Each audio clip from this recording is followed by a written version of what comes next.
Assalamualaikum warahmatullahi wabarakatuh. Berjumpa kembali dalam materi pembelajaran sejarah peminatan kelas 10.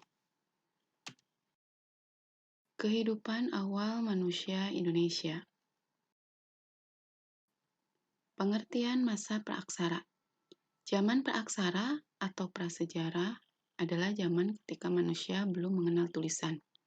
Zaman praaksara ditandai dengan belum ditemukannya salah satu peradaban manusia berupa keterangan tertulis.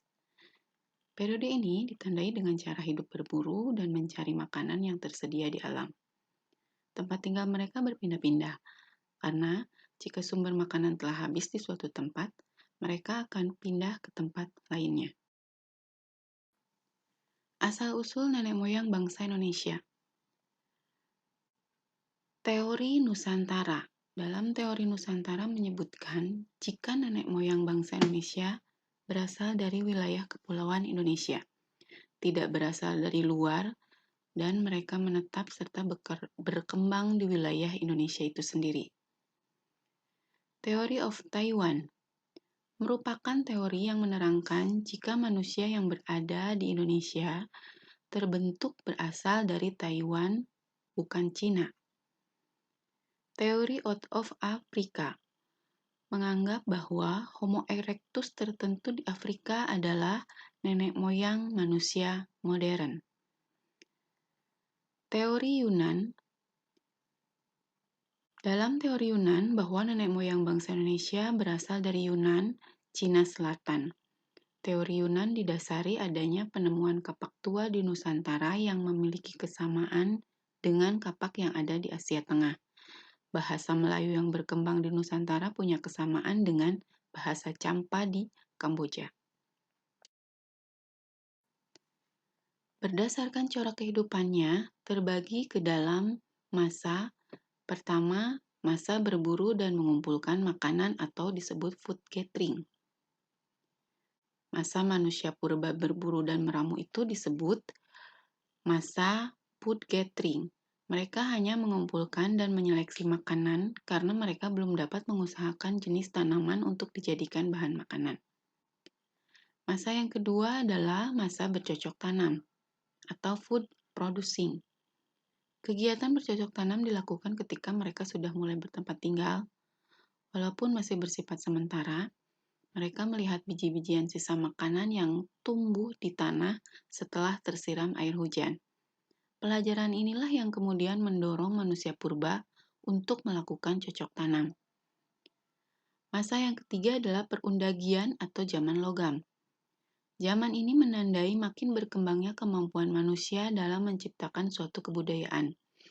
Istilah perundagian berasal dari bahasa Bali, yakni undagi, yang artinya seseorang atau sekelompok orang yang mempunyai keterampilan tertentu.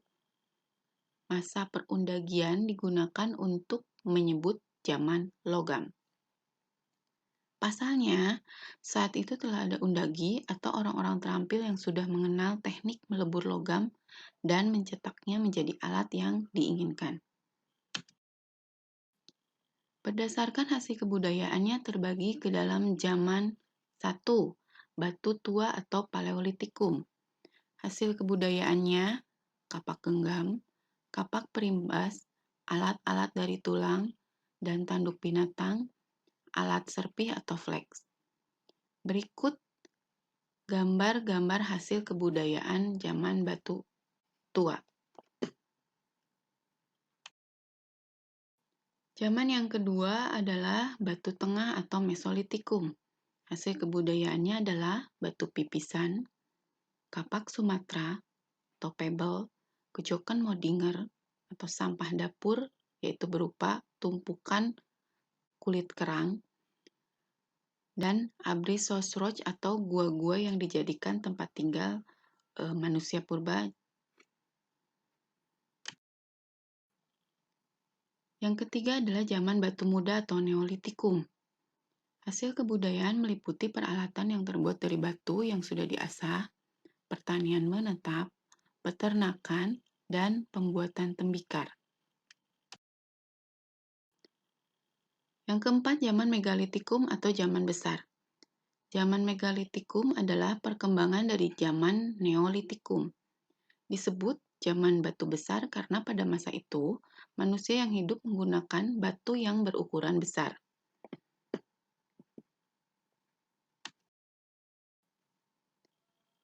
Yang terakhir, zaman logam. Zaman logam dibagi menjadi dua, yaitu zaman perunggu dan zaman besi. Berikut hasil dari kebudayaan pada zaman logam. Kehidupan masyarakat praaksara. Kehidupan sosial. Kehidupan sosial manusia purba pada masa Paleolitikum masih sangat sederhana. Mereka hidup bersama dalam kelompok-kelompok kecil. Jumlah anggota kelompok biasanya ditentukan dari besarnya hasil buruan, baik buruan tanaman maupun buruan hewan. Manusia purba zaman ini telah menerapkan sistem pembagian kerja sederhana berdasarkan jenis kelamin, umur, dan kekuatan. Kaum lelaki bertugas untuk berburu binatang, sedangkan kaum perempuan tinggal di rumah untuk meramu makanan dan menjaga anak. Kehidupan sosial masa Mesolitikum lebih berkembang pada masa daripada pada masa Paleolitikum. Manusia purba pada masa ini telah menerapkan pola kehidupan gua atau Abrissosroch dan pantai atau kecokan Modinger. Pada masa Neolitikum, manusia purba sudah mulai hidup menetap dan tidak lagi bergantung pada alam. Kehidupan sosial manusia purba pada masa ini juga semakin kompleks. Mereka hidup secara berkelompok dengan membentuk perkampungan-perkampungan kecil. Kehidupan masa praaksara dalam bidang kepemimpinan. Dalam kelompok manusia praaksara, kepandaian mengumpulkan makanan atau berburu binatang merupakan satu hal yang memungkinkan untuk diterima sebagai anggota dalam suatu kelompok. Mereka yang kuat dan yang pandai dalam berburu binatang kemungkinan akan diangkat menjadi pemimpin kelompoknya. Dengan demikian, pada kelompok manusia nomaden sudah dikenal adanya kedudukan sosial dan kelompoknya. Bidang teknologi masyarakat praaksara. Sekalipun belum mengenal tulisan, manusia purba sudah mengembangkan kebudayaan dan teknologi. Teknologi waktu itu bermula dari teknologi bebatuan yang digunakan sebagai alat untuk memenuhi kebutuhan. Dalam praktiknya, peralatan atau teknologi bebatuan tersebut dapat berfungsi serbaguna. Pada tahap paling awal, alat yang digunakan masih bersifat kebetulan dan seadanya. Mula-mula mereka hanya menggunakan benda-benda dari alam, terutama batu. Teknologi bebatuan pada zaman ini berkembang dalam kurun waktu yang begitu panjang. Kehidupan ekonomi masyarakat praaksara. Zaman berburu dan mengumpulkan makanan, sungai memiliki peran yang penting, yaitu dengan cara menyusuri sungai, mereka bergerak dari satu tempat ke tempat lain untuk mencari makanan. Namun pada masa ini manusia purba belum mengenal alat pelayaran sungai. Zaman bercocok tanam. Pada masa zaman bercocok tanam, manusia purba sudah melakukan usaha pertanian secara berpindah-pindah menurut kesuburan tanah. Pertanian berbentuk perladangan dengan cara membakar hutan terlebih dahulu, kemudian dibersihkan dan ditebarkan benih-benih tanaman. Pada zaman perundagian, kemampuan manusia dalam kegiatan ekonomi semakin maju. Kegiatan ekonomi makin beraneka ragam, di antaranya pertanian, peternakan, membuat keranjang, membuat gerabah, bepergian ke tempat-tempat lain untuk menukar barang-barang yang tidak dihasilkan di desa tempat tinggalnya, atau disebut dengan istilah barter. Sistem kepercayaan masyarakat praaksara.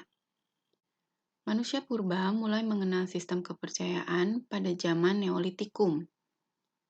Pada zaman Neolitikum berkembang kebudayaan Megalitikum yang erat kaitannya dengan eksistensi sistem kepercayaan manusia purba.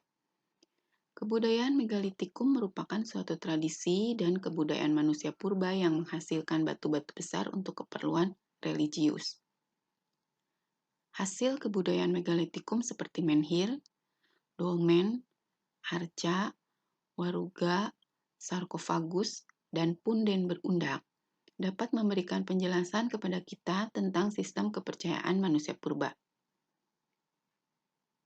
Sistem kepercayaan manusia purba pada masa praaksara dikategorikan menjadi dua jenis, yaitu animisme adalah sistem kepercayaan yang memuja makhluk halus dan roh nenek moyang.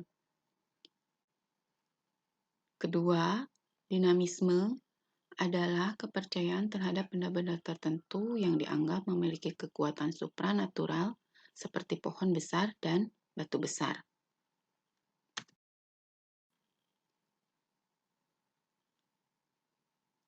Kehidupan masyarakat praaksara,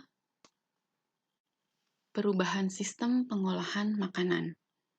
Berdasarkan uraian sebelumnya, dapat disimpulkan bahwa perubahan dari masyarakat nomaden dan food gathering ke masyarakat bercocok tanam atau tradisi food producing berkembang dengan proses.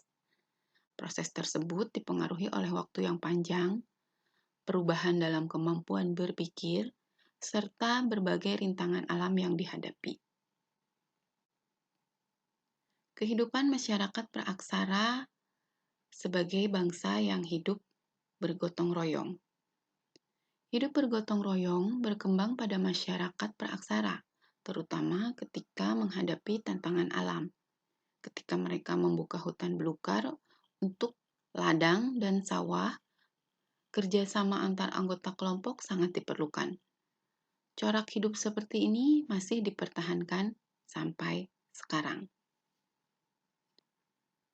Demikian materi mengenai kehidupan masyarakat praaksara.